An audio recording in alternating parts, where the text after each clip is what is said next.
నమస్తే అండి, నా పేరు గంజి గోవిందరాజు ఫ్రమ్ పిఠాపురం జనసేన పార్టీ. నిజానికి నిత్య ప్రాచుర్యం లేకపోతే అబద్ధమే నిజమవుతుంది అని చెప్పిన మహనీయుడు అంబేద్కర్ గారి మాటలే స్ఫూర్తిగా నేను ఈరోజు కొన్ని నిజాలు మాట్లాడడానికి మీ ముందుకు రావడం జరిగింది. పిఠాపురంలో కుల వివక్ష అనేది విపరీతంగా పెరిగిపోతుంది. మరియు ఈ అసహనం అసాంఘిక శక్తిలాగా మారడానికి గల ప్రధాన కారణం పవన్ కళ్యాణ్ గారు మాత్రమే అని ప్రాపగండా విపరీతంగా చేస్తున్న కొన్ని ఛానల్స్, ఫేక్ ఛానల్స్ ఏవైతే ఉన్నాయో, ఉదాహరణకి ప్రశ్న రావణ్ అనే ఒక యూట్యూబర్ అయి ఉండవచ్చు, అటువంటి పర్సన్స్ ఎవరైనా అయి ఉండవచ్చు. వీళ్ళందరూ కూడా బలంగా ప్రతిసారి పదే పదే ఇక్కడ కులాల మధ్య సిచ్చు పెట్టడానికి గల ప్రధానమైన కారణం పవన్ కళ్యాణ్ గారి వల్లనే ఆయన్నే స్ఫూర్తిగా తీసుకుని అక్కడ కుల వివక్ష అనేది ఎక్కువగా జరుగుతుంది అని చెప్పేసి పదే పదే ప్రాపగండా చేస్తున్నారు. ఇటువంటి అంశాలలో మనం ఇది సున్నితమైన అంశం కదా, దీన్ని మనం ఇగ్నోర్ చేద్దాం, కొంచెం మాట్లాడొద్దు అని అనుకుంటుంటే, అయితే వాళ్ళు చేస్తున్న ప్రాపగండా ప్రజల్లోకి నిజం అనే విషయంగా ఎవరో ఖండించకపోతే అదే కదా నిజమవుతుంది. విషయం నిజం ఏంటి అనేది ఖండించడం అంటే నిజం ఏంటి అనే విషయం బయటికి వెళ్తేనే కదా అది అబద్ధం అని చెప్పేసి తెలుస్తుంది. సో ఇది సున్నితమైన అంశం కదా అని చెప్పేసి మనం మాట్లాడకుండా ఉంటే ఆ అబద్ధాలే నిజమయ్యే స్థితికి. ఎందుకంటే ఇక్కడ పిఠాపురంలో ప్రతి ఒక్కరికి తెలుసు నిజం ఏంటి అనేది. సో ఇక్కడ పవన్ కళ్యాణ్ గారు అంటే ఓన్లీ పిఠాపురానికి సంబంధించిన వ్యక్తే కాదు కదా, కానీ ఇది రాష్ట్ర వ్యాప్తంగా కూడా సంబంధించిన అంశం కాబట్టి రాష్ట్ర ప్రజలందరికీ కూడా ఇక్కడ నిజాలు తెలియాలి కాబట్టి నేను ఈరోజు మీ ముందు మాట్లాడడానికి రావడం జరిగింది. ఇప్పుడు వచ్చిన సందర్భాన్ని నేను చెప్పదలుచుకుంటే, జంటపిల్లలో జరిగిన ఒక హై స్కూల్లో పిల్లలకి సంబంధించిన విషయానికి, ఆ వివాదానికి సంబంధించి మాట్లాడదలుచుకున్నాను. పసి హృదయాలపై ఈ సమాజాన్ని చూస్తున్న దృక్పథం అవ్వచ్చు, ఈ సమాజంలో పెరుగుతున్న పరిస్థితులు అవ్వచ్చు, ఈ పసి మనసులపై ఎటువంటి ప్రభావం చూపిస్తుంటాయి, ఒక అనాగరిక చర్యలు అవ్వచ్చు, అసాంఘిక చర్యలు అవ్వచ్చు, వాళ్ళు ఏ విధంగా ప్రభావితం అవుతున్నారు అనేందుకు ఒక చక్కటి ఉదాహరణ, ఒక వాస్తవ దుర్ఘటన ఈ సంఘటన అని చెప్పేసి నేను తెలియజేస్తున్నాను. సో నేను చెప్పినట్లుగా ఈ నిజాలు చెప్పడానికి మాత్రమే ఇక్కడ కొన్ని కులాల పేర్లు ఎత్తి నేను మాట్లాడడం జరుగుతుంది మహనీయుడు అంబేద్కర్ గారి స్ఫూర్తితో. ఏమిటి అంటే, అక్కడ కొంతమంది పిల్లలు, ఒక దళితులకు సంబంధించిన ఓ పిల్లలు అక్కడ చదువుకునే స్కూలు ప్రాంగణంలో ఒక చోట క్రీడా మైదానం పక్కన కొన్ని సిగరెట్లు కాలుస్తూ కొంతమంది కోపల కుర్రోళ్ళకి కనిపించడం జరిగితే, ఆ కుర్రోళ్ళు మీరు సిగరెట్లు కాలుస్తున్నారు, మేము సార్కి చెప్తామని చెప్పేసి వాళ్ళు చెప్పడం జరిగితే అంటే ఈ విషయాలన్నీ కూడా నేను అక్కడ ఉన్న మన స్నేహితులు ఎవరైతే ఉన్నారో, అది కూడా మన పార్టీని, మా జనసేన పార్టీ నుంచి ప్రాతినిధ్యం వహించిన ఎలక్షన్లు కూడా, ఇప్పుడు అధికారం లేకముందు వైసీపీ బలమైన ప్రభుత్వంగా ఉన్నప్పుడు జనసేన పార్టీ నుంచి పోరాటాలు చేసిన ఎస్సీ సోదరులు ఎవరైతే ఉన్నారో వాళ్ళ ఫీడ్బ్యాక్తో నేను ఈ విషయాలు మీకు చెప్పడం జరుగుతుంది తప్ప ఇందులో ఏ విధమైన సొంత కవిత్వం కానీ ఏ విధమైన సొంత పైత్యం కానీ లేదు అని చెప్పేసి నేను మరొకసారి మీకు వివరం అర్థం అవడం కోసం నేను తెలియజేసుకుంటూ విషయాన్ని చెప్తున్నాను. అయితే ఆ పిల్లల మీద కంప్లైంట్ ఇస్తాం హెచ్ఎం గారికి అని చెప్పేసి వెళ్ళినప్పుడు ఆ పిల్లలకి భయం వేసి ఇలా మన సిగరెట్లు కాలుతున్నాం అంటే అది తప్పు కదా. సో హెచ్ఎం గారికి చెప్తారన్న ఒక భయంతో ఏం చేశారు, ఆ పిల్లలతో ఇలా గొడవకు తిరగడం జరిగింది.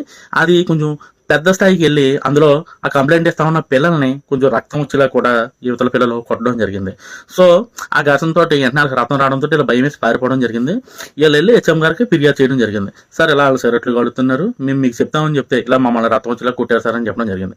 వెంటనే పిల్లలకి రక్తం వచ్చేలాగా సిగరెట్లు కాలుతూ కుట్టారంటే ఏ హెచ్ఎం గారని ఏం చెప్తారండి? అరే వాళ్ళు ఏదో తెలియజేశారా పాపం, వాళ్ళని మీరు ఎలా అనుకోకండి, చాలా తప్పు అది అని చెప్పేసి అని చెప్తారా? లేదంటే ఒక గురువు అనేవాడు ఒక తప్పును సరిదిద్దడానికి ఒక కఠినంగా వ్యవహరిస్తాడా? సో ఆ తప్పును సరిదిద్దడానికి వాళ్ళ క్రమశిక్షణ నేర్పడానికి మాత్రమే ఆ హెచ్ఎం గారైన వ్యక్తి ఆ పిల్లల్ని పిలిచి, ఒరే ఏంట్రా ఈ పని, మీరు ఈ రకమైన దురలవాట్లు చేసుకుంటున్నారు అంటే, అందులో పిల్లడు పాపం ఆ తండ్రి చనిపోయారంట, ఆయన కూడా బాగా డ్రింకింగ్ ఎక్కువైపోయి చనిపోయాడు అని చెప్పేసి అయితే అక్కడ ఆ కాన్వర్సేషన్ ఏదైతే జరిగిందో మిగిలిన ఛానల్స్ ఏవైతే చూపిస్తున్నాయో ఆ ఛానల్స్ని బట్టే మనకు అర్థమవుతుంది.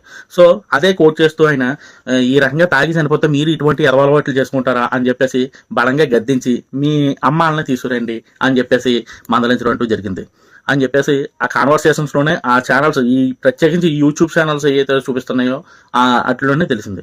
అయితే ఇంకా విచిత్రం ఏమిటి అంటే, ఆ హెచ్ఎం గారు కూడా ఒక దళితులే. చూడండి, ఒక విద్యాబుద్ధులు నేర్పే ఒక గురువు గారి విషయం కోసం కూడా ఈరోజు కుల ప్రస్తావన చెప్పి నేను మాట్లాడవలసి వచ్చిందంటే పరిస్థితి ఎంత అధ్వానంగా, ఎంత దిగజారిపోయి ఉందని చెప్పేసి మనం కూడా గమనించవచ్చు. కానీ వాస్తవాలను బయటికి పెట్టడం కోసం మాత్రమే నేను ఇక్కడ ఈ ఈ కులం వాళ్ళకి సంబంధించిన ఐడెంటిఫికేషన్ నేను బయట పెడుతున్నాను తప్ప నాకు ఎటువంటి వివక్ష అయితే మాత్రం లేదని చెప్పేసి మీరు గమనించాలి. అయితే అక్కడికి వెళ్ళడం, ఆ పిల్లలు తల్లిదండ్రులని తీసుకొచ్చే క్రమంలో ఏం చెప్తారు, మేము ఇలా సిగరెట్లు కాలుతుంటే మేము ఇలా కొడితే రసం వచ్చేలా ఇలాగని చెప్పలేరు కదా చిన్నపిల్లలు. వాళ్ళు సమాజంలో ఏదైతే చూసి పెరిగారో, అంటే వాళ్ళ తండ్రులు ఎవరు ఏదైతే సిగరెట్లు కాల్చారో అది వాళ్ళకి తప్పుగా అనిపించకపోవచ్చు. ఎందుకంటే ఎప్పుడు చూస్తూ ఉంటారు, ఎప్పుడైనా రేరుగా జరిగాయి, ఎవరైనా తిడితే మందలించడం ఇలాంటివి జరుగుతూ ఉంటాయి, తప్పులని తెలుస్తాయండి. కానీ మనకి చెప్పవలసిన వాళ్ళే అటువంటి తప్పులు చేస్తున్నప్పుడు పిల్లల మీద ఎటువంటి ప్రభావం చూపిస్తుంటుంది. సో వాళ్ళు ఎడ్యుకేట్ చేయవలసిన సిస్టమ్ అనే దానిలోనే లోపం ఉన్నప్పుడు ఇటువంటి ప్రభావాలు ఎక్కువగా చూపిస్తూ ఉంటాయి. సో అటువంటి క్రమంలో వాళ్ళు కొంచెం దాన్ని కొంచెం వాళ్ళకు అనుకూలంగా తల్లిదండ్రులకి చెప్పడం, ఇలాగా మేము ఇలా మమ్మల్ని ఎలా తిట్టారు, ఇలా చేశారు అని చెప్పేసి చెప్పడం అంటూ జరిగి తల్లిదండ్రులు రమ్మనడం జరిగితే వాళ్ళు ఆ రోజు శనివారం నాడు ఏదైతే జరిగిందో ఆ విషయం అక్కడితో స్తబ్ద అయిపోయింది. కానీ ఈ విషయం ఎందుకు మళ్ళీ హైలైట్ అయిందంటే ఇక్కడ చాలా ప్రధానమైన అంశం ఉంది చూడండి. ఆ ఊర్లో ఉన్న సాక్షి రిపోర్టర్ అదే ప్రాంతానికి సంబంధించిన వ్యక్తి ఏం చేశాడు అంటే ఈ విషయాన్ని హైలైట్ చేస్తూ ఈ పిల్లలు ఎవరైతే ఉన్నారో వీళ్ళందరికీ కూడా మమ్మల్ని కులం పేరు పెట్టి తిట్టారు అని చెప్పేసి మీరు చెప్పండి అని చెప్పేసి వీళ్ళకి ఏం చెప్పాలి అనే విషయాన్ని కూడా పదే పదే ట్రైనింగ్ ఇచ్చాడు అని చెప్పేసి, ఇలా ట్రైనింగ్ ఇచ్చాడు అని చెప్పేసి అక్కడ ఉన్న మన సోదరులు ఎవరైతే ఉన్నారో వాళ్ళే మనకి చెప్పడం జరిగింది. చెప్పి ఇలా మీరు చెప్పారని చెప్పేసి వీడియో ఫుటేజ్లు తీసుకోవడం అంటూ జరిగింది. సో వెంటనే ఈ తల్లిదండ్రులు కూడా అవి గమనించి వాళ్ళ ఉద్రేకాన్ని ఆపుకోలేక ఆ స్కూలు ఎవరైతే ఉన్నారో సంబంధిత ఉద్యోగులు వాళ్ళ మీదకి వెళ్ళడం కూడా జరిగింది. సో ఇది వాస్తవం అనేది. అంటే ప్రతి విషయానికి కూడా వైఎస్ఆర్సీపీ అయ్యి ఉండొచ్చు, లేదంటే సాక్షి మీడియా అయ్యి ఉండొచ్చు.